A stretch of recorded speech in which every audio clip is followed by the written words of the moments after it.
Muito bom dia, muito boa tarde, muito boa noite. Seja você bem-vindo ao canal William do Mon Católico. E hoje, aqui neste vídeo, nós iremos tratar de um assunto um tanto quanto delicado, mas também muito esquecido. No caso, é a Primeira Guerra Mundial. Em especial, hoje eu gostaria de tratar do início da guerra, como ela começou e suas causas. E para nós melhor podermos acompanhar, eu irei colocar de fundo o hino do Império Austro-Húngaro, que foi um dos impérios responsáveis pelo início da guerra. Tá?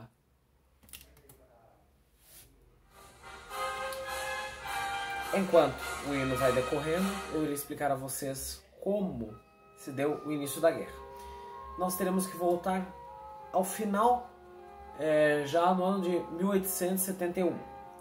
Se não me engano, esta data foi quando houve a Guerra Franco-Prussiana, em que a França perdeu alguns territórios para a Alemanha, que ainda então não era o Império Alemão, que a gente conhece como Segundo Reich, ainda era o Reino da Prússia e alguns reinos germânicos separados.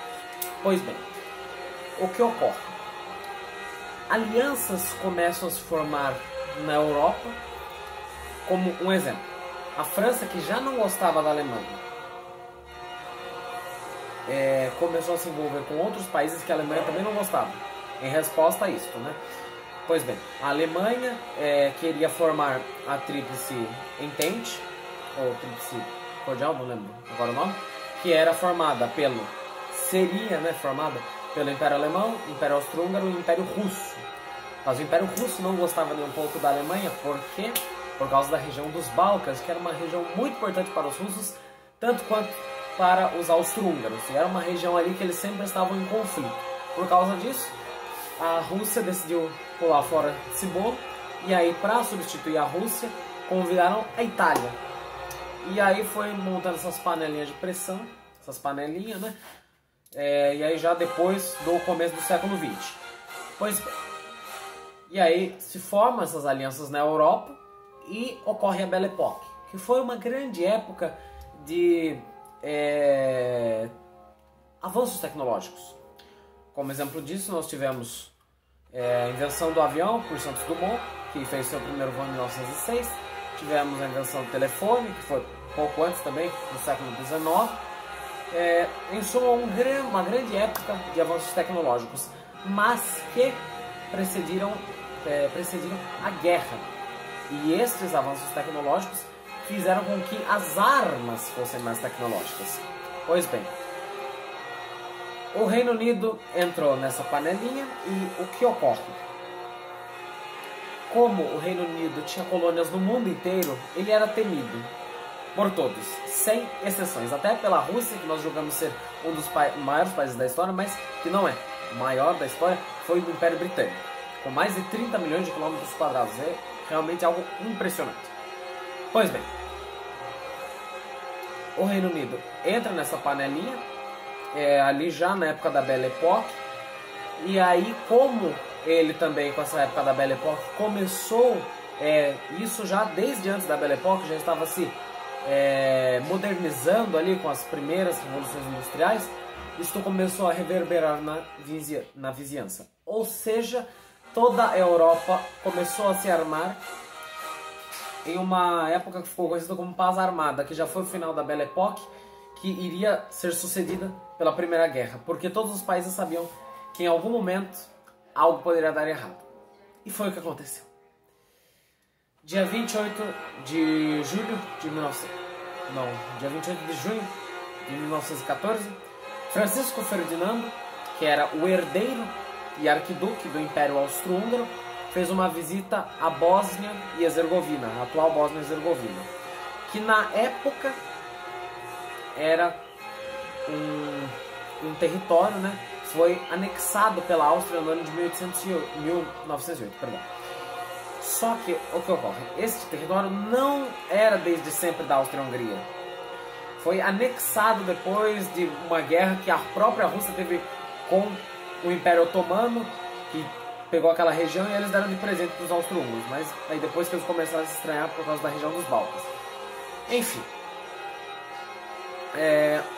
houve né, essa anexação pela Áustria-Hungria da Bósnia e Herzegovina. E o que ocorre? Francisco Ferdinando decide com sua esposa ir visitar Sarajevo, que era a capital, né, da Bósnia e Herzegovina. Pois bem, o problema começa quando, mesmo Francisco Ferdinando sendo alertado, ele não mudou de ideia em relação a ir a Sarajevo, porque ele sabia que a maioria da população, não a grande maioria, mas havia uma boa porcentagem de pessoas que não gostavam nem dele e nem da família real austro-húngara. Isso não muda nada na história, porque ele decide ir porque quer ir e não há nada que o faça o impedir de não ir a esta visita. Pois bem, então ele vai a essa visita. Chega em Sarajevo por volta das 10 horas da manhã, desembarca do trem e segue em desfile em carro aberto. No caso, um carro, né, que era de um... Agora não vou me recordar, mas era, creio que um general do exército austro-húngaro. E esse carro era o Graf Stift Double Phaeton 28x32, tá? Carro de marca austríaca. O que ocorre? Esse carro era um carro conversível, né? Aberto. E por causa dessas pessoas que não gostavam do Francisco Ferdinando, havia um grupinho terrorista chamado Mão Negra que já estava de olho ali nos paranauê da família real, no que eles poderiam fazer para tentar acabar com a família real. E nessa visita não foi diferente. Pois bem, tentaram jogar uma bomba no carro do Francisco Ferdinando, mas por sorte não deu certo. Eles acabaram atingindo o carro de trás e explodiu no carro de trás, na roda do carro de trás. A comitiva seguiu rapidamente para tentar desviar de possíveis terroristas, futuros possíveis terroristas. E aí assim mudaram o seu trajeto para um hospital, ali para visitar os feridos durante este atentado à bomba. Só que a situação começa a complicar quando, depois da saída de Francisco Ferdinando deste hospital, eles não avisaram ao seu piloto que a rota tinha mudado. O que ocorre? Ele entra na rota antiga, numa esquina que não era para entrar. Quando ele percebe o problema, né, o erro da rota, ele tenta dar ré, mas o carro morre. Quem estava ali do lado, tomando café? Gavrilo Princip, estudante bósnio de, se não me engano, 18 anos, que era membro do grupo terrorista Mão Negra. Ele agarrou aquela oportunidade como única, e assim o fez. Ele tentou sacar uma bomba, mas não dava porque estava lotado de pessoas no ambiente. Ele sacou uma pistola, deu 2 tiros, um no arquiduque e outro na sua esposa, e assim os matando. Não instantaneamente, mas depois, quando foram ao hospital, acabaram morrendo. E em suas últimas palavras, Francisco Ferdinando disse a Sofia Chotek, que era sua esposa: por favor, cuide de nossas crianças. Que no caso eram 3 ou 4 filhos, não vou me recordar. Todo este movimento que houve, né, por causa dessa visita do arquiduque, ainda mais o assassinato dele e de sua esposa Sofia Chotek, fez com que houvesse uma situação em que a relação entre a Áustria-Hungria e a Sérvia, que já não era boa, né? A Áustria-Hungria, a Bósnia e Herzegovina, que era esse território da Sérvia, tinha sido anexado pelos austro-húngaros, eles já não se gostavam. Ainda mais com esse assassinato do arquiduque, as relações diplomáticas só pioraram. E aí houve um movimento chamado Crise de Julho, que foi um movimento que o governo austro-húngaro tentou a todo custo evitar uma guerra.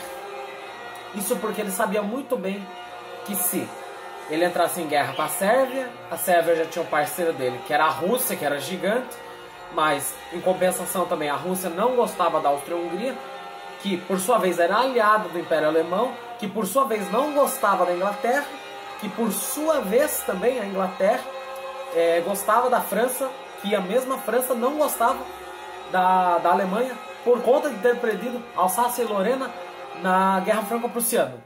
Então estava pronta ali uma receita de uma feijoada que ia explodir e levar todo mundo junto pro buraco. Enfim. Hoje aqui, agora no final do vídeo, vou mostrar a vocês um modelo que eu fiz do carro de Francisco Ferdinando. É um chamado MOC, em Lego, uma sigla chamada My Old Creation. Vocês podem observar.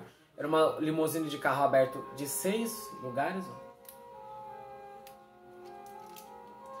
Aqui tem o brasão da família imperial austro-húngara. Deixa eu ver se vai focar. Não vai focar. Não vai. Mas enfim. Tem 4 rodinhas aqui. O step desse lado. E aliás, nesta época, não vou saber se ainda na Áustria eles fazem isso, mas nesta época eles dirigiam do outro lado do carro, no lado oposto que se dirige ao Brasil. Ou seja, era como no sistema inglês atual e no sistema automobilístico japonês também. Além desse modelo em Lego, eu fiz também esse Lego do Francisco Ferdinando. Você deve estar se perguntando: William, por que você colocou uma planta em cima do Francisco Ferdinando? É porque no dia da visita, esse era um chapéu típico deles lá na Áustria-Hungria nessa época, e eles estavam utilizando algo parecido com isso. Não totalmente assim, mas era bem parecido. Bom, no próximo episódio dessa série, se vocês gostarem e quiserem mais vídeos, né, sobre a Primeira Guerra Mundial, poderei mostrar a vocês o desfecho da guerra e como ela vai terminar para ambos os lados. Apesar de que vocês podem pesquisar também, enfim, poderei explicar aqui a vocês o que ocorreu ademais. Ok? Tenham uma boa noite, ou um bom dia, ou talvez uma boa tarde. Fiquem com Deus e até a próxima. Arrivederci.